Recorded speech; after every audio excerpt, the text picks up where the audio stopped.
Radha Madhava Kunja Bihari. Jaya Radha Madhava Kunja Bihari. Jaya Radha Madhava Kunja Bihari. Jaya Radha Madhava Kunja Bihari. Jaya Gopijana Vallabha Girivaradhari. Jaya Gopijana Vallabha Girivaradhari. Yashodanandana Braja Janaranjana.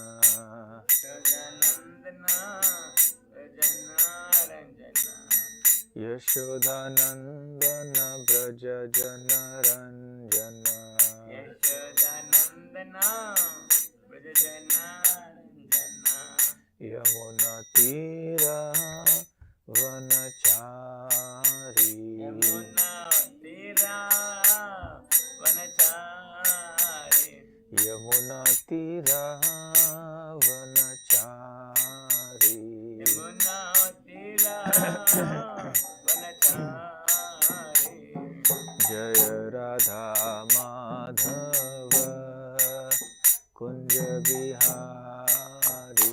Jaya Radha Madhava Kunja Bihari. Jaya Shri Krishna Chaitanya Prabhu Nityananda Shri Advaita Gadadhar Shivasadi Gaura Bhakta Vrinda. Jaya Shri Krishna Chaitanya Prabhu Nityananda Shri Advaita Gadadhar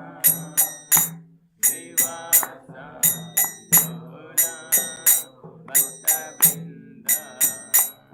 Hare Krishna, Hare Krishna, Krishna Krishna, Hare Hare, Hare Rama, Hare Rama, Rama Rama, Hare Hare.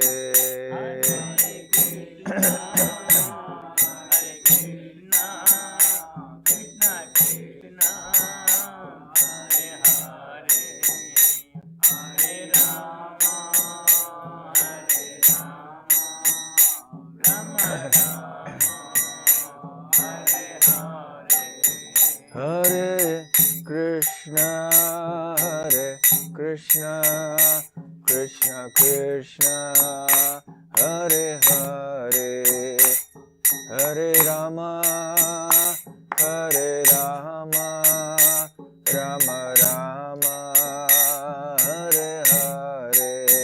Hare Krishna, Hare Krishna, Krishna Krishna, Hare Hare, Hare Rama, Rama Rama, Hare Hare. Jaya Gauranitai, Jaya Gauranitai, Gauranitai, Jaya Gauranitai.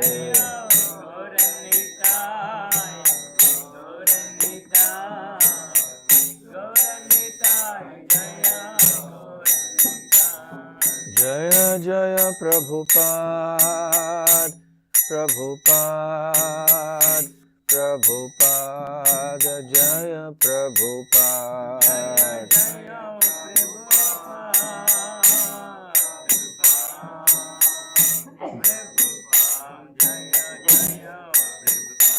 Nitai Gaura Hari Bol, Hari Bol, Hari Bol, Nitai Gaura Hari Bol.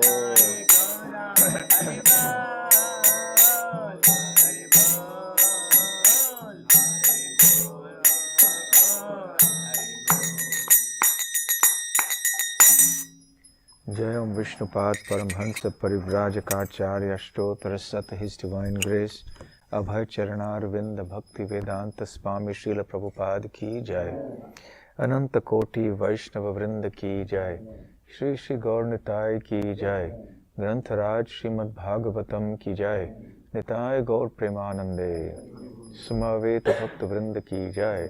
All glories to the assembled devotees. All glories to the assembled devotees. All glories to the assembled devotees. All glories, all glories, all glories to Shri Guru and Gauranga. Hare Krishna.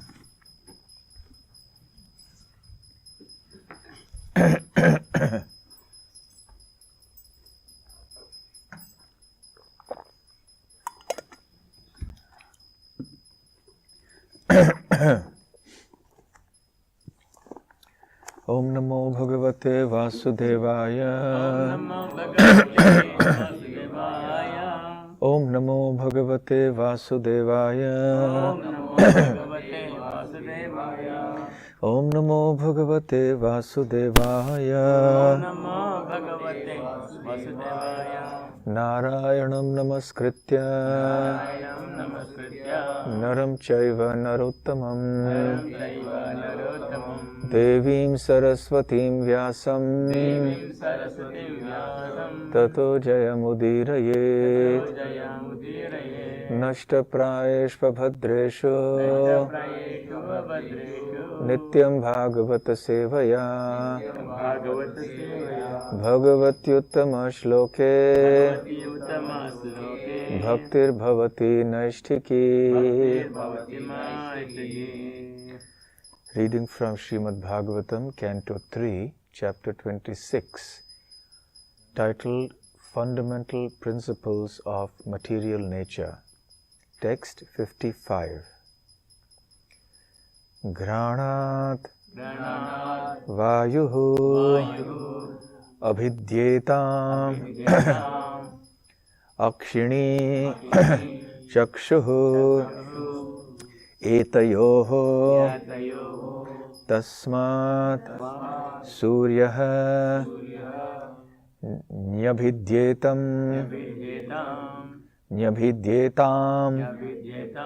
Karno Shrotram Tataha Dishaha.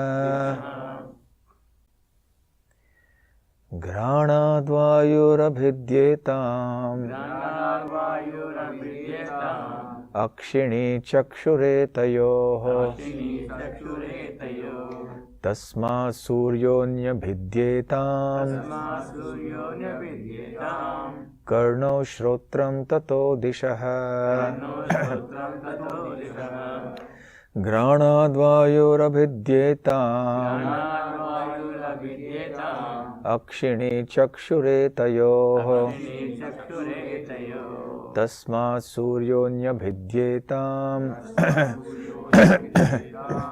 Karno Shrotram Tato Dishaha.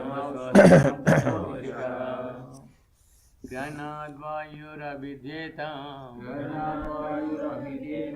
Akshini Chakshuretayo Tasma Suryonyabhidyetam Karno Shrotram Tato Dishaha.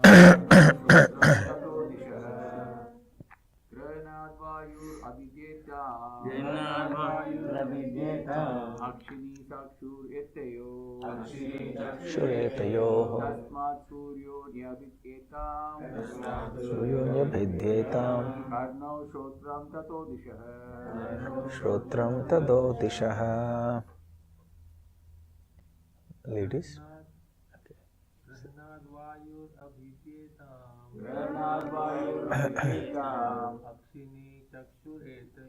Akshini Chakshuretayo Tasmat Suryonabhidyetam Karno Shrotram Tato Dishaha.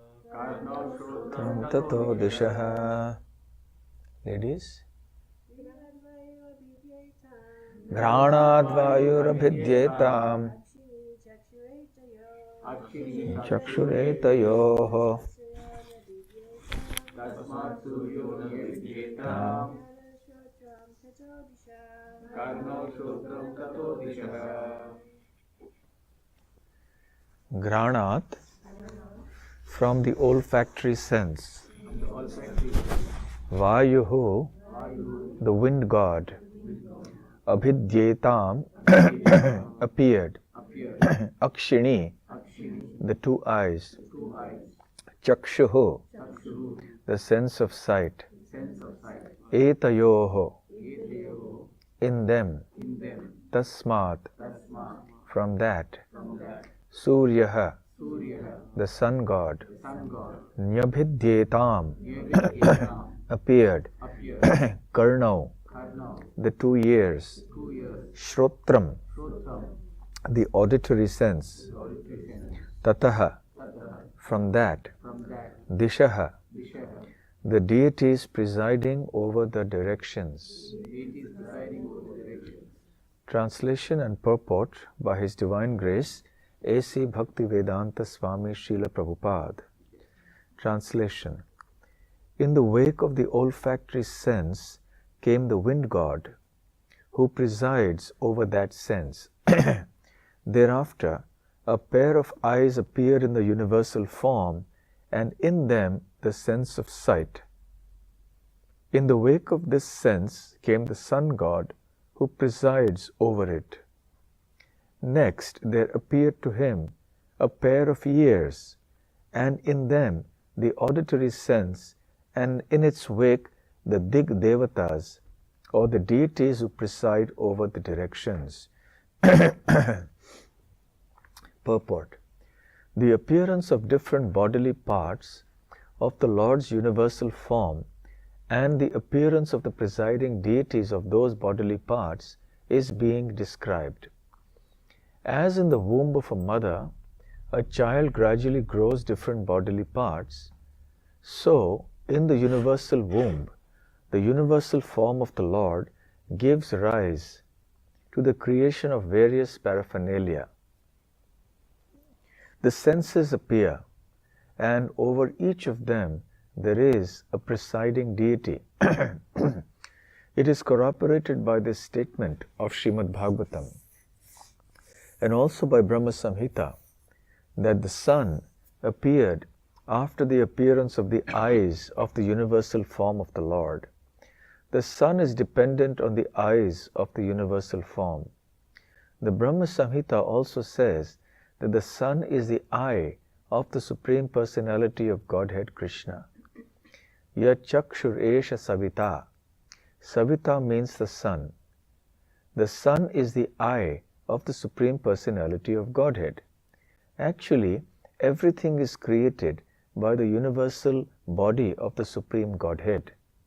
Material nature is simply the supplier of materials. The creation is actually done by the Supreme Lord, as confirmed in Bhagavad Gita, chapter 9, text 10. Mayadhyakshena prakritihi suyate sacharacharam.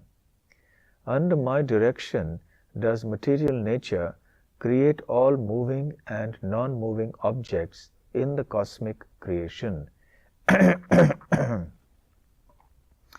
Om Jnanatimirandhasya Jnananjana Shalakaya Chakshurun Militam Yena Tasmai Shri Gurave Namaha.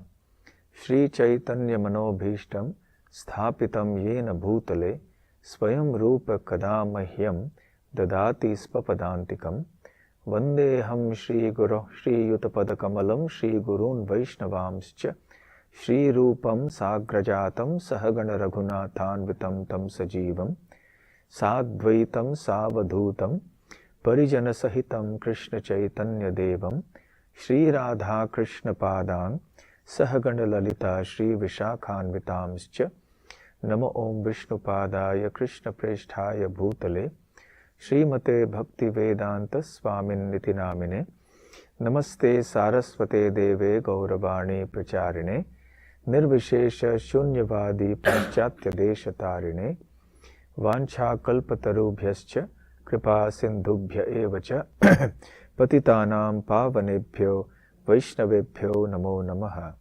Jai Shri Krishna Chaitanya Prabhu Nityananda Shri Advaita Gadadhar Shivasadi Gaur Bhakta Vrinda. Hare Krishna, Krishna Krishna, Hare Hare, Hare Rama, Rama Rama, Hare Hare. Hare Krishna. So in the discussion on the fundamental principles of material nature, Lord Kapila is continuing with the way in which the universal paraphernalia manifested. And once the Lord appears within the universe, then the different elements of material nature which we discussed yesterday, which are at that time in an unmixed condition, they start mixing under the superintendence of the Lord. And then different aspects of the universal form start manifesting. The universal form, in a sense, is an imaginary representation of the Supreme Lord, which is made out of matter. Now, different aspects, there are different senses, etc. Just as we have senses, we have organs, so also these organs and these senses, they originate from a universal sense or a universal organ. The organs have their gross forms and also their subtle forms. So in their subtle form, they have an origin in the universal form. Similarly, the senses, they also have a subtle universal origin. So at the time, for example, when the living entity attains perfection and attains liberation, then the gross body remains behind, the earth mixes with the earth element, the fire mixes with the fire element, the water in our bodies mixes with the water element. But the subtle body, where does that go? That also mixes with its original source. In this way, ultimately at the time of the universal destruction, all the different elements go back to their original source. And then they remain there in their unmanifested form. When the time comes again for creation, then by the will of the Lord, everything is set in motion again. And then the elements come into being. And then these elements are activated. And then they also mix in certain ways. And progressively, different senses and different organs and different other paraphernalia of the universal creation are manifested in a step-by-step process. So it is extremely complicated, and as we were discussing yesterday, it is inconceivable. Nevertheless, a rough outline is presented here in the Srimad Bhagavatam. And a further hint of that is, even a smaller hint of that is given in the Bhagavad Gita. So in this description of the universal form, we can see that in a step-by-step fashion, the different organs and the senses of the universal form are emanating, which will in turn become the source of the senses and the organs of all the living entities who will then exist within this world. The spirit souls, they reside at the time of the universal destruction in the body of Mahavishnu. Only those spirit souls who have attained perfection go back to the spiritual world. But the vast majority of them will remain in the material world. So when the universes are destroyed, then the conditioned souls, where do they go? So they reside in Mahavishnu. Then at the time of the next universal creation, through the glance of Mahavishnu, these living entities are transferred into the material energy. And once they are transferred there, and gradually when the universal form starts developing the senses and the subtle organs and so on, then the different bodies, the subtle and gross bodies of the 8.4 million species of life will start arising slowly, step by step. The 8.4 million species of life also originate in a step-by-step manner. Although it may happen in a relatively short time compared to the duration of the universe, but still it doesn't happen all at once. And as we see in different portions of the Srimad Bhagavatam, there are the progenitors, the Prajapatis like Daksha and so on, Kashyapa, Kardama Muni, and they are responsible for begetting progeny who will then procreate further.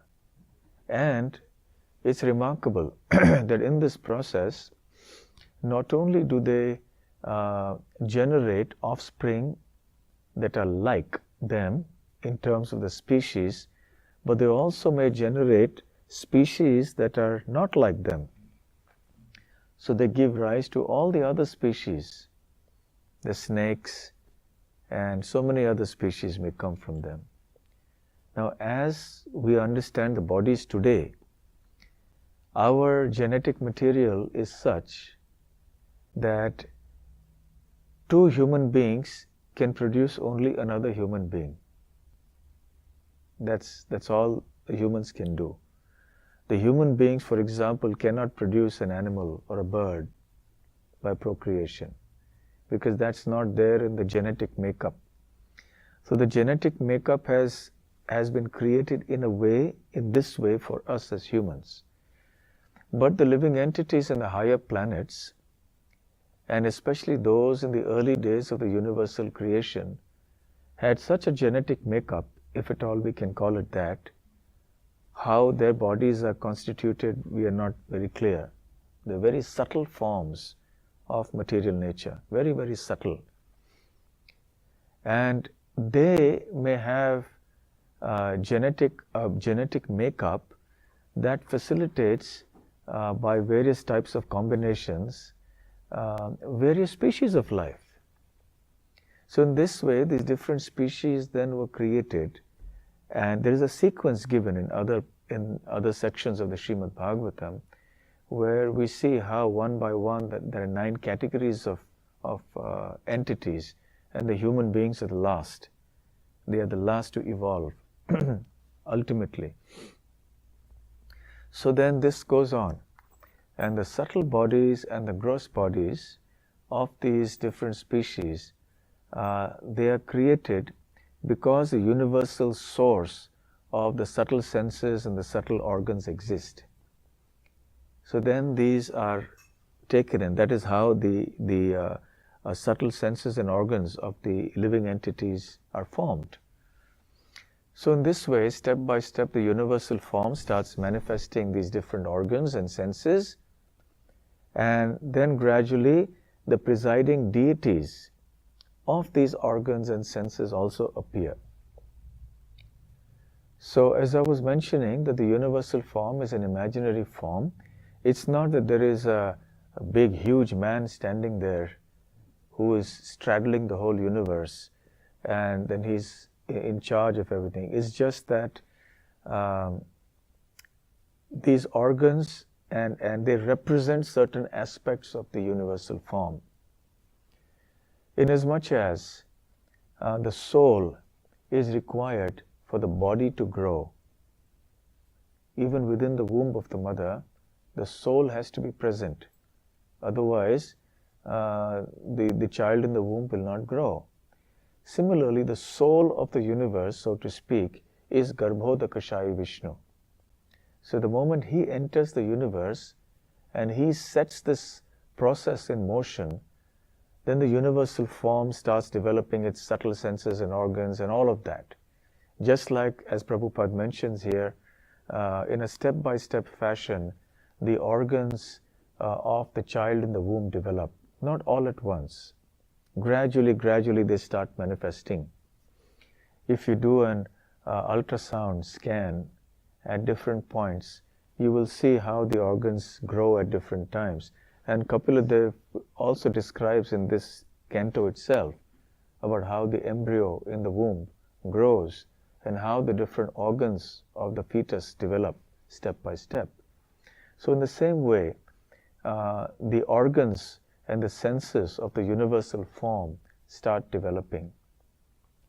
Now the interesting thing is that even though the universal form is described so many times in the Bhagavad Gita and also here, it is not an actual entity.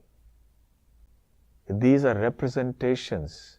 These are the energies of the Lord. And Srila Prabhupada explains many times that the understanding or conception of the universal form particularly is for those people who cannot accommodate within their consciousness the fact that the Supreme Absolute Truth is ultimately a spiritual person. So for such people, there is this aspect, because ultimately, you see, nothing is separate from the Supreme Lord. Nothing is independent of Him. Nothing is outside of Him. So even His material energy is non-different from Him. So there is a simultaneous oneness and difference between the Lord's energies and the Lord. So therefore, in that sense, it is not wrong to say that the material elements and the senses and organs that constitute the universal body are also identical with the Lord, and therefore they are also a form of the Lord. But it is in this sense that this sense of identity is being mentioned.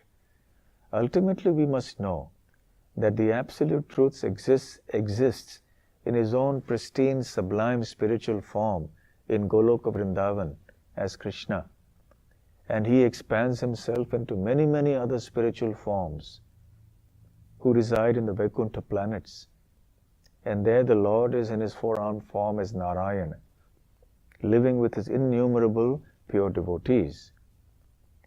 So coming back to the manifestation of the universal form within the anda, the egg of the universe, Srila Prabhupada gives the analogy here of the baby developing or the child developing in the womb. I'll quote that part of the purport again. Quote, as in the womb of a mother, a child gradually grows different bodily parts, so in the universal womb, the universal form of the Lord gives rise to the creation of various paraphernalia.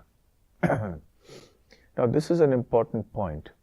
We understand from the Brahma Samhita that material nature is like a mother. Therefore we call her Mother Nature. Yes, Mother Nature. And therefore the presiding deity of nature is who? Durga. So worshippers of Durga call her Mother. Therefore Amba. Amba is another name of Durga, Amba Devi. Or in the north of India they say Jai Mata Di. Mata means mother. She is Mother Durga, Mother Nature. The problem is that the worshippers who are called worshippers of Mother Durga are Shaktas. They only recognize the mother but not the father. Therefore, in their life, their religious life, the family is incomplete because there's only mother. There's Mother Nature, but what about Father God? Yes? So, for the family to be complete, you need the mother, you need the father. The children are there, the 8.4 million species of life. But who is the husband of Mother Nature? Lord Shiva. So Lord Shiva is acting as the father of all the 8.4 million species of life on behalf of the Supreme Lord. Durga is acting as the mother of all the living entities on behalf of the Supreme Absolute Truth. So actually it is the Supreme Lord who is the mother and the father and everything of all the living entities. but he expends himself in various ways to take charge of these different functions. And then these different functions have their own personification or embodiment. So therefore Mother Nature is Durga. Father Nature is Lord Shiva. So he's called also another name, Bhutanath. Bhuta means all the living entities, and Nath means the Lord or the Father. So in any case, so Mother Material Nature, she provides two things for all the living entities, the 8.4 million species of life. Just as a mother bearing a child in her womb has two functions. What are the two things that the mother does for the child in the womb? Huh? Nourishes the child, yes, in the sense that the mother provides the ingredients for the child's body to develop. The child's body is made from the mother's body, isn't it? Because originally at the time of conception there's only a fertilized egg, that's all there is. There's no body, really speaking, in the sense that we understand it. But because of the ingredients provided by the mother within the womb, gradually that forms into some kind of a body, and then the little organs start developing. So the ingredients that constitute the body of the child, they come from the mother. So the kind of food that the mother eats, the kind of consciousness that the mother has, it actually constitutes the consciousness and the body of the child.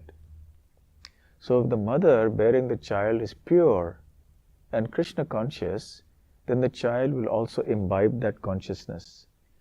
If the mother is eating healthy food, then that healthy food will constitute the body of the child, who will also become healthy. If the mother indulges in unhealthy habits or consumes unhealthy foods and so on, then the body of the child will accordingly be constituted. So that is the first function that the mother does. She provides the ingredients that form eventually the body of the child. What is the second function the mother performs? A place. Huh? A place where this can happen. Yes, it provides an accommodating space within which the body of the child is not just formed, but it can also grow. So the womb is the chamber that accommodates the body of the child as it is formed and as it grows. Precisely these two functions are also done by Mother Nature with regard to the 8.4 million species of life and all the living entities who will be created here. So we are all children of Mother Nature in material terms, in terms of the material body. Spiritually, of course, we are part and parcel of Krishna. Mamaivamsho jiva loke jiva bhuta sanatanaha. So the spirit soul is eternally part and parcel of Krishna. But as far as the material bodies are concerned, we are children of Mother Nature. So the elements that constitute our body, the gross and the subtle elements, they all are ultimately from Prakriti, from Mother Nature. So then our bodies are developed accordingly. We are given all these different elements, the earth element, fire element, and so on. We are also given all these senses and the organs in their subtle form as well as in their gross form. And then our bodies grow.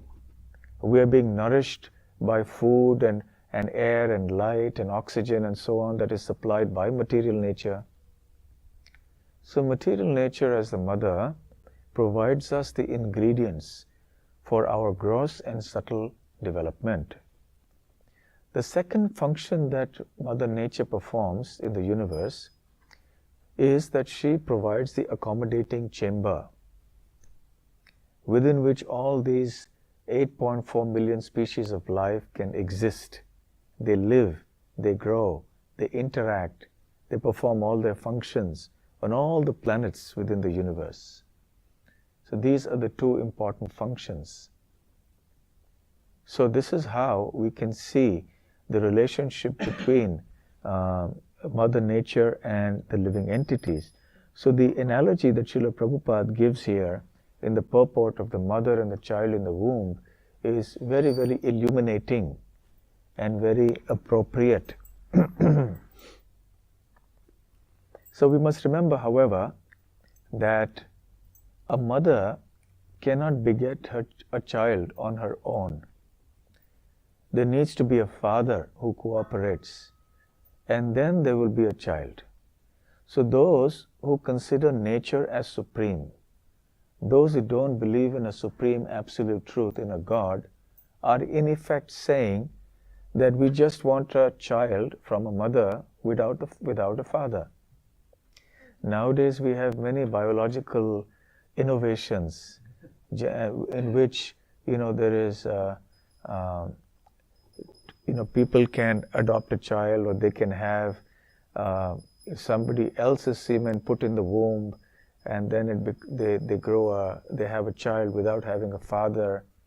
Well, legally they may not have a father, but would the lady have been able to have the child without the semen from the father? So there has to be a father. You can't have a child without a father. Only the mother is not sufficient. So the ideology of philosophy in which we think that nature is all in all, there's nothing else beyond nature, is a flawed philosophy. It's a flawed science. Because there is the need for somebody who cooperates with the mother, that is Mother Nature. And ultimately that comes from Lord, the Supreme Lord, who uses Lord Shiva as his instrument. So Lord Shiva embodies the glance of Mahavishnu, and through that glance come all the living entities, and then they are impregnated into material nature, just as the father impregnates the mother. And Lord Shiva acts as the impregnating agent on behalf of the Supreme Lord, because the Supreme Lord is forever transcendental. He never touches material nature. He is always aloof. And the touching process is done by Lord Shiva. That is why Lord Shiva is not quite God. He is almost God, but not quite God. He is a very elevated soul. He is not in the category of the living entities like us. But he is not exactly in the category of the Supreme Lord either. He is in a category all by himself, called Shiva Tattva or Shambhu Tattva. Because he is ultimately Sadashiva, who is a Narayana form of Vishnu from the spiritual world, but when he touches material nature, then he becomes Shiva or Shambhu. Lord Vishnu never touches material nature. He remains forever transcendental. And it is because this form touches nature that he acquires a different position, a different status, ontologically, not the same as Vishnu. And of course we all know that famous example of the milk and the yogurt from the Brahma Samhita. Kshiram yatha dadhivikara vishesha yogat sanjayate nahi tatah prithagasti hetoh yah shambhutam api tatah samupaiti karyad govindamadi purusham tamaham bhajami. So Brahma, the creator, the secondary creator of the universe, prays, I offer my respectful obeisances unto Govinda, the original Lord, the Supreme Personality of Godhead, the source of everything, from whom Lord Shiva emanates. He is the same as Lord Shiva, and yet he is different, inasmuch as yogurt and milk are the same and different. When there is some acidic element introduced into milk, vikara, then what happens? The milk turns into yogurt. Kshiram means milk. Dadhi means yogurt. Vikar means some disturbing or contaminating element. Kshiram yatha dadhi vikara vishesha yogat. So because of a special type of contamination that comes in, we have another form that's created, yogurt, which is, even though it's different from it, still the same. So there's a oneness and difference simultaneously between the yogurt and the milk. In the same way, there is a simultaneous oneness and difference between Lord Shiva or Lord Shambhu on one hand and Lord Vishnu on the other hand. So the oneness is because he originates from Lord Vishnu. But because he touches the material nature, therefore he is not in the category of Vishnu. So this is how the universal creation is actually set in motion. So the Supreme Lord uses Lord Shiva as the impregnating agency, and Maya or Durga is the impregnated agency. So in this way we have the father and mother of the 8.4 million species of life, and indeed of the entire universe. And then Brahma, of course, is a special jiva who is formed from the navel of Garbhodakashayi Vishnu. And then he is much like a gardener who is given the seeds, who is given the air and the light and the oxygen and the heat and the soil and the bacteria in the soil which are necessary for the plant to grow. And he sows the seeds, he waters them, he tends the plants as they grow, and then the plants glow luxuriantly. So that is Brahma's function. So Brahma is the secondary creator, not the primary creator. In this way, anyway, the creation process is set in motion. Furthermore, we see here another interesting point, that as the senses and the organs of the universal form develop, there is immediately the manifestation of something else. What is that? What did we read in the text? The presiding deity for that particular sense or that organ. For example, sorry? Yes, the presiding deities for the particular senses or organs. If you look at the previous verse, text 54, it says the mouth appeared and then came the sense of speech. Now, when the sense of organ of speech came, immediately there was a deity who presides over the sense of speech. And who is that? Agni, the fire god. That was stated in the previous verse. And then the pair of nostrils appeared, and then the sense of smell appeared. And then there needs to be a presiding deity for that. Who is that? Vayu, the wind god. And now in the current verse that we are discussing today, we see that the sense, the olfactory sense, the sense of smell, who is the wind god, and the wind god came along, and then the eyes appeared in the universal form. With the eyes came the sense of sight. Naturally, there needs to be a presiding deity in charge of the sense of sight. So who is that?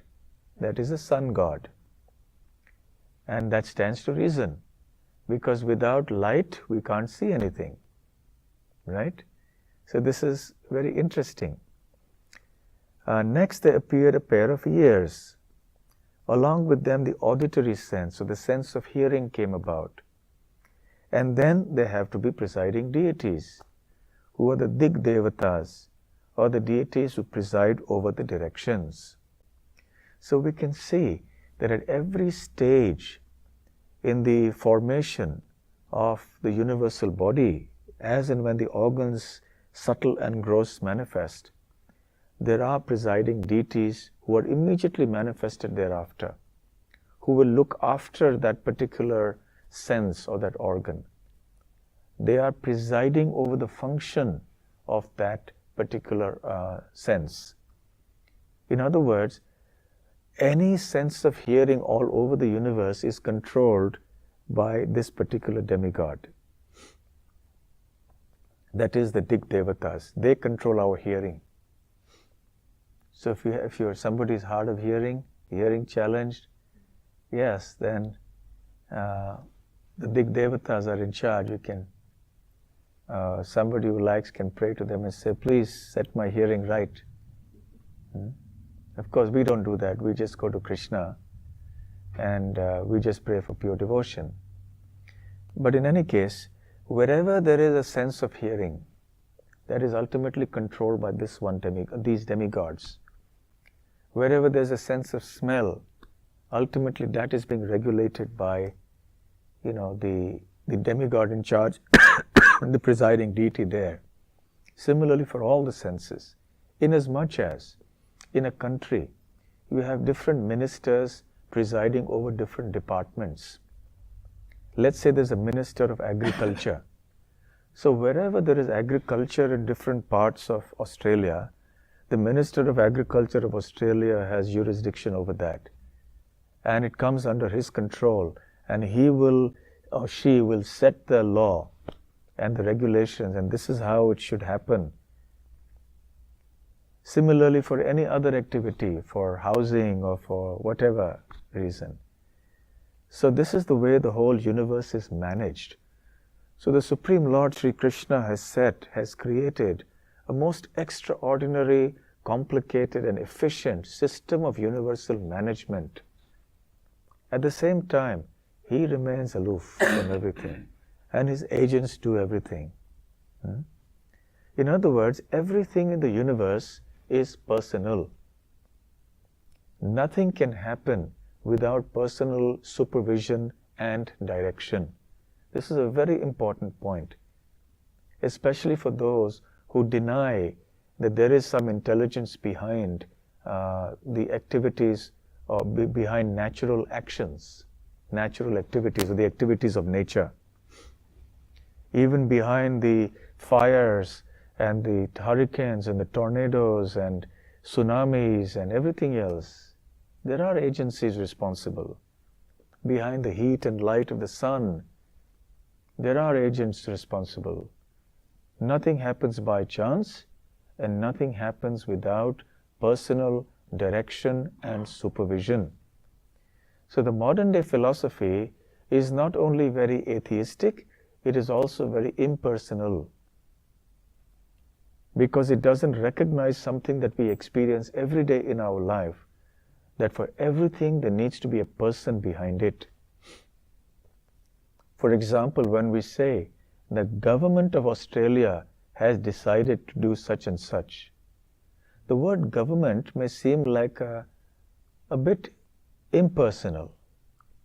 But when you look into it deeply, behind that impersonal word, government, there are individuals, there are people, there are ministers, there are bureaucrats, there are officers who actually discharge the functions and make the rules and implement them.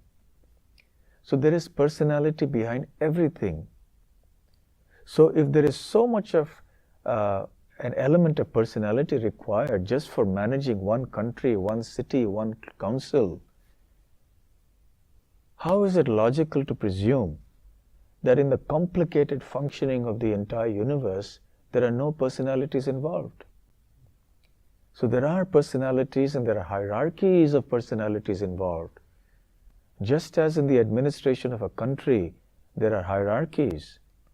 You have the local council, and then perhaps you have the district, and then you have the state, and then you have the federal or the central government.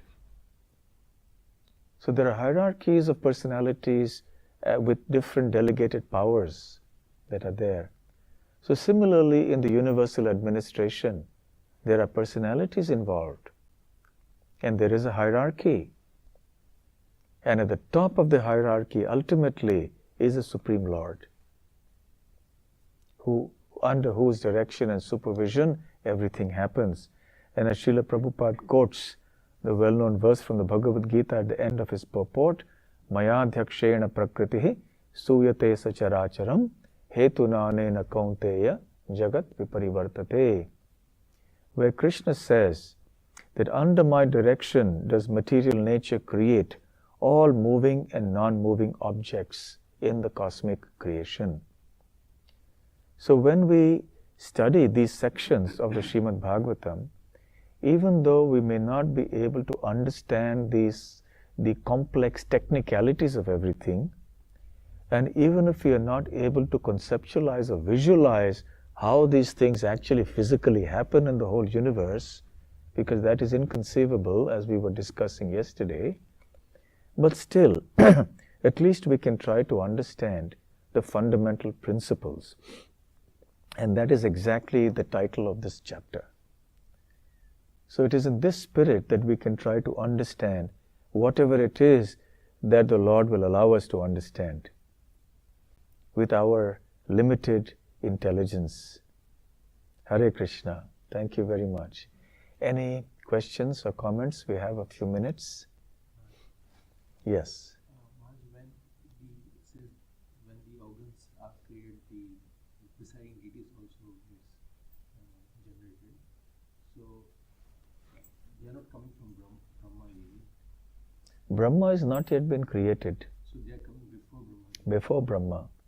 Yes. Brahma is not even born yet. So this is what is called the Sarga, the first stage of the creation, which is, you could say, pre-Brahma. And the secondary, this is primary creation, Sarga. And then after Brahma is born, there is a post-Brahma creation, which is called Visarga, the secondary creation.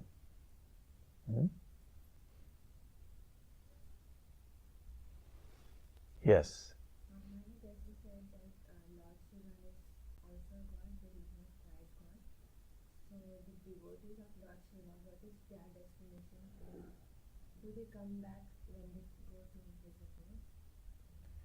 Okay, your question is that what is the destination achieved by the worshippers of Lord Shiva? It depends what kind of worshippers they are, what their conception of Lord Shiva is, what their motivation is, what their consciousness is. If usually, very often, as Prabhupada indicates, and as is borne out by observation, most people who worship Lord Shiva do so with some material motive. They are not pure worshippers of Lord Shiva. One time this happened, Prabhupada was asked this question, that, okay, Prabhupada said that most worshippers of Shiva are motivated materially. But what if somebody is worshipping Shiva, without motive, material motive? He said that maybe, but it's very unlikely, very rare. And he gave the example of a person walking into a liquor shop. Now, when you see somebody walking into a liquor shop, it might just be that he's an electrician going to repair something inside the shop. It might just be he's a tax inspector going to inspect some documents. But most likely it's going to be someone who's going to purchase liquor for drinking, right? So very rarely will you have someone who doesn't want to drink alcohol who goes into the liquor shop, isn't it? So similarly, as far as Lord Shiva is concerned, mostly people who worship him do so with some material motive, number one. And they also do not have a clear conception about the absolute truth. They do not even truly understand who Lord Shiva is. They may think he's supreme, he's a supreme absolute truth. They may think he's just one amongst the others and all are supreme.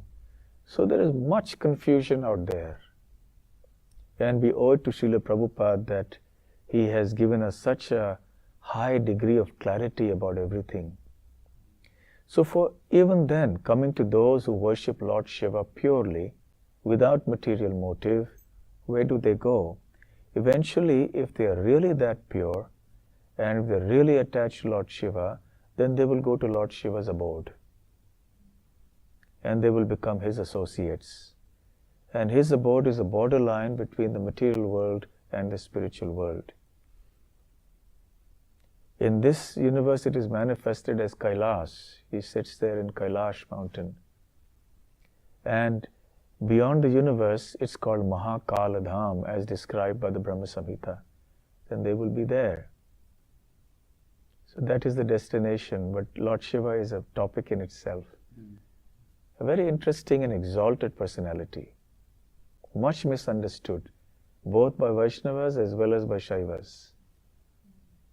So they live eternally there? Hmm? They live eternally there, they will not come back. Yes, it is somewhat like that, yes. It is not like going to the planets of the other demigods here, like Indra or Chandra or like that. Yes? I'm new to Christian questions, but Christianity, like Judaism and Islam, okay, they worship God, okay, we don't even know the name of really, okay. Would you say that's Shiva? No. Your question is that, are the gods that the Jews and the Christians worship, is he Shiva? Well, okay. Well, we cannot say that because it depends on their conception, you see. Ultimately, there is one source of everything, one supreme absolute truth, right? So if anybody, be they Christians or Jews or anybody, if they believe that there is one absolute truth, second to none, and that absolute truth is a source of everything, then we accept that. The only thing is, they may not know the identity of that absolute truth. They may not have much information about the personality of that absolute truth. They may think absolute truth is impersonal, because many times people do believe that, whatever religion they follow. This is a very popular misconception, that ultimately the absolute truth is impersonal. So they may accept that there is an ultimate absolute truth, there is one, but they may have misconceptions about him, or they may have inadequate understanding about him. Or they may claim him to be a personality who is a distinct personality, as another personality who is not, who doesn't fulfill the criteria of that absolute truth. You see? So if they do accept that one absolute truth, who is the source of everything, then we accept that. Because we also accept that God is ultimately one. Okay?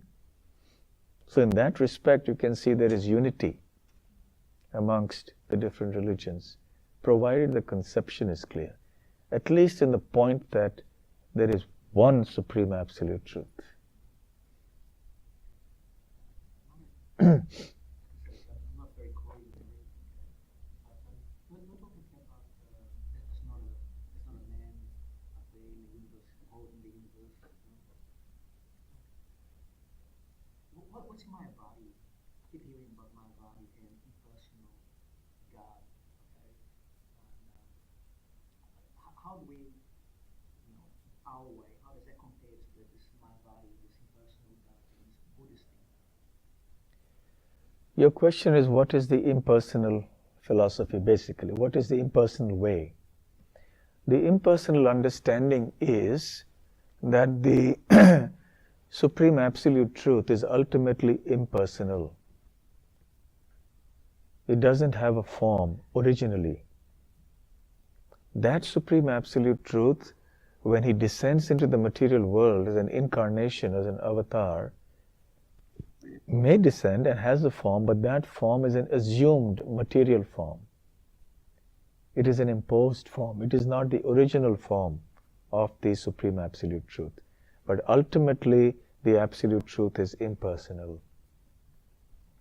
That is the basic thing. There are many other points. Why do we say Krishna is zero? Why do we say? Krishna why do we say that Krishna is the absolute truth? The Supreme Person. Yeah. Is that what God looks like? Is that what God looks like? Yes, indeed. God looks like that. There you are. He looks like that. He's got that color. Yes, he's got that bluish color. Because that makes sense to me. Sorry? That makes sense to me. It does? It does. Yeah, it does to me too. And it does make sense to all of us who are present here and to a lot of other people. Although we wish it would make sense to many others as well. Oh, by the way, I went to a water shop about a month ago to buy water. So yeah, people can go to the water shop sometimes when everything else is closed. Yes. So we accept Krishna as the supreme absolute truth, the ultimate person, the transcendental person, who is a source of the impersonal and who is a source of everything else, ultimately. Right? Okay, thank you. Okay, so thank you very much. Srila Prabhupada ki jai. Grantharaj Srimad Bhagavatam ki jai. Gaur Premanande. Hare Krishna.